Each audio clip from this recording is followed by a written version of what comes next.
Today we're going to be going over some of the best blind buys I've made over the past 7 years of collecting and buying fragrances. Most of which, 99% of which have been blind buys. That's not the way to go for everybody, but it's the way I've done it and it's served me pretty well. I've had a few misses, but one thing to keep in mind is a lot of those blind buys that didn't work out so well were cheaper, more inexpensive fragrances anyway that you really can't buy samples of. At least it wouldn't make sense to purchase a 10 ml sample of a $30 scent, for example, right? And maybe they're harder to find in stores. We don't have very many stores around here to begin with to smell things in person. So yeah, a lot of those ones that didn't work out too well were cheaper scents to begin with. You know, when it comes to niche, you're rolling the dice even more, but by the time I was starting to blind buy expensive niche, I knew what I liked anyway, and it wasn't too big of a challenge. So a lot of the purchases have been successful as far as blind buys go. However, there are a few that stand out to me that have just been some of my favorites, and some of these I wasn't expecting to like as much as I ended up liking them, so they worked out really well. Now this first one I love because I can remember not buying it when it was first circulating. And, you know, at the time, it wasn't of interest to me. I didn't end up purchasing it. And then it went away. It got discontinued or got really hard to find. And then around that time is when I started developing interest in it. You know, it was a scent that was gaining that appeal just because I couldn't buy it anymore. You know, discontinued fragrances, I really like hunting them down and picking them up. So that was going on. Also just the note breakdown and how it was described and what people said it smelled like was really of interest to me as well because my taste had changed. And so I was wanting to get this one. It bugged me so much that I didn't have it. And then it finally came back into stock, and it's been in stock for quite a while now. I don't know what's going on, but it's back for the meantime. It's Mercedes-Benz Club Extreme. It's got leather, patchouli, and amber, but it's all about the patchouli. It smells phenomenal. Love this stuff. Such a good, affordable designer with a unique appeal. To me, it kind of smells a little bit like a more wearable, more modern version of Guerlain Lidge, or L'Instant de Guerlain Eau de Parfum. That's a very popular, very well-respected, and just fantastic all-around patchouli scent. Technically niche, coming from Guerlain, of course, but it's not niche priced either. And that one's great. It's readily available. It's easy to get. But when this one is in stock, I do believe it works out to be a little bit more affordable. And again, like I had mentioned, a bit more wearable too. And now I'm not saying this is a clone of that, right? There are still differences between them, but if I had to describe it one way, just to kind of associate it with something to give you an idea of what ballpark it's in, that's kind of what I would tell you. But the patchouli, leather, amber combination here is beautiful. It's smooth, it's creamy, it's rich and masculine. This stuff is amazing. And I'm so glad to have a bottle. And of course, I bought a couple just to have on hand. And like I said, it's still available. You can get this one on most discounters right now, but that wasn't the case for the longest time. You know, I would honestly say this and Mercedes-Benz Club Black are a couple of the best purchases that you can make in this price range. Club Black, great if you want a vanilla focused scent, and this is a great patchouli focused scent as well for a great price. Of course, it was a blind buy and love every bit of it. Next up, we have Valentino Uomo Intense. So this is kind of the new bottle style with the cap, right? The one that I blind bought has the integrated atomizer, and actually it was a 50 ml too. I still have the bottle, but the reason why I was kind of, you know, on the fence about this one is because I already had Dior Homme Intense, and I already had Gentleman Eau de Parfum by Givenchy, and those two smell very similar. And I had both of them. And I was thinking, why do I need another one that's going to kind of smell similar to those two? Because that's how this one was being marketed, and that's what you would hear people say. And so this was one that I put off for a very long time. I just didn't feel the need. I didn't think I was going to like it all that much, given I had those two. Eventually, I decided, you know, I should pick it up and see what it's all about, right? Because I have this YouTube channel. This was a while ago, and I should be able to be informed on what it smells like. So I bought that 50 ml blind purchase, and I got it in. And at first I was like, okay, yeah, you know, it does smell like those two, and it's fine or whatever. The more I have worn this one, the more I have absolutely fallen in love with it. The main difference with this, you know, it has the iris, and that's what's tying them together. It has a little bit of a creamy, chocolatey smell, but it's the leather. You know, the leather note in here is what sets this one apart and makes it a bit more rich and kind of mysterious smelling and gives it more of a masculine undertone. Neither Dior Homme Intense or Gentleman Eau de Parfum has leather. Now, you do get leather if you go into Dior Homme Parfum, but that one is in a world of its own. It's way more daring and challenging, using oud and rose as well. So this is a nice kind of middle ground, so to speak, a little bit, as far as just giving you a bit more of a masculine and heavier base instead of just being pretty much sweet all the way through.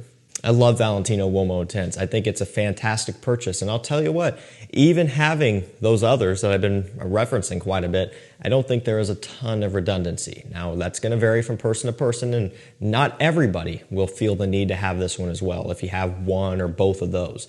But for me, I'm super happy that I do have it, and there are plenty of times where I crave this one over DHI, Gentleman Eau de Parfum, Dior Homme Parfum, Reserve Privé, and all of those. If I'm wanting an iris leather scent, this is just one of the best out there for fall and winter. And we're going to go from one leathery iris scent to another. However, there is a pretty big difference between how these smell. And this is the same example where, you know, I wasn't for sure if this is going to be something that I was going to like as much as I do, right? And it's Prada L'Homme Intense. So started off with the original, of course, back when it was getting hyped up. I had to get in on it and see what it smelled like, right? It was being, you know, promoted a lot. People were loving it, and I wanted to try it. I blind bought that one, and it worked out great. Prada L'Homme Intense started making its rounds as well, and this was a 2017 release, I believe it was, which is about when I was starting. So I didn't get this one right away. It took me a while. I just had other things that I was kind of prioritizing as I was building up my collection. Finally got this one in, and similar deal. I knew I was going to like how it smelled, but then once I started wearing it, spending more time with it, I started to love it more and more each time. So like I had mentioned, it's similar to the Valentino as far as introducing leather into the mix with that iris. However, it's a different type of iris here. Instead of being a creamier, sweeter iris like in the Valentino, it's using the Prada L'Homme fresh iris and neroli and things like that in here with a leather undertone and some tonka bean as well. So it truly is just kind of like a nighttime fall winter version of Prada L'Homme, essentially. Now, Prada L'Homme can be utilized any time of the year. It's a great signature scent. This one's going to be a little bit more exclusive to cooler weather for me, and especially fall. When you get into winter, I'm into the Diors and the Valentinos and those iris fragrances, right? And many more, you know. But for fall, when the weather is still kind of cold in the morning, warm in the afternoon, cold in the evening, and you just have these ebbs and flows, and you know, you just want something with a bit more versatility to it as far as the scent composition, Prada L'Homme Intense really stands out to me because it has that fresh iris with the leather and tonka. It's a really good combination. This is a fantastic purchase. Next up, we have Mancera Aoud Lemon Mint. So this one is kind of one of the more popular ones. Maybe not as much these days, you know. Cedrat Boisé, Red Tobacco, and Tonka Cola, they're really making their rounds, and a couple of those have been out for a very long time as well.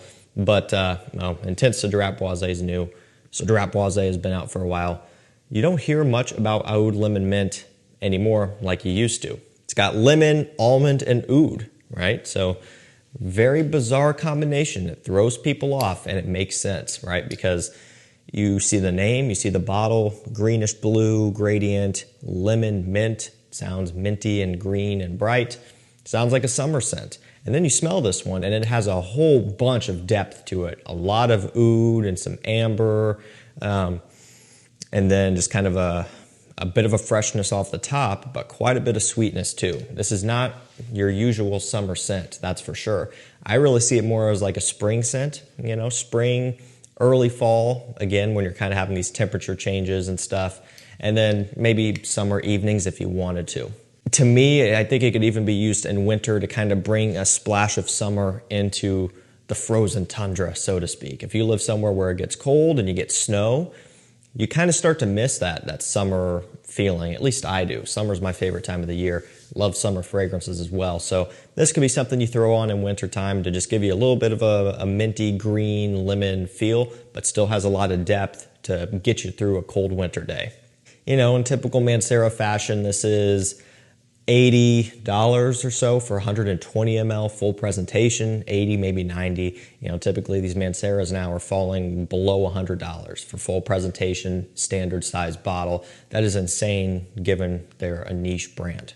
And I think as far as dollar for dollar money goes, they are some amazing fragrances. You know, this one might not be for everybody. It is a little bit more of a risky blind buy. The Oud is pretty strong, but it's a synthetic, easy to wear oud, but it still is there.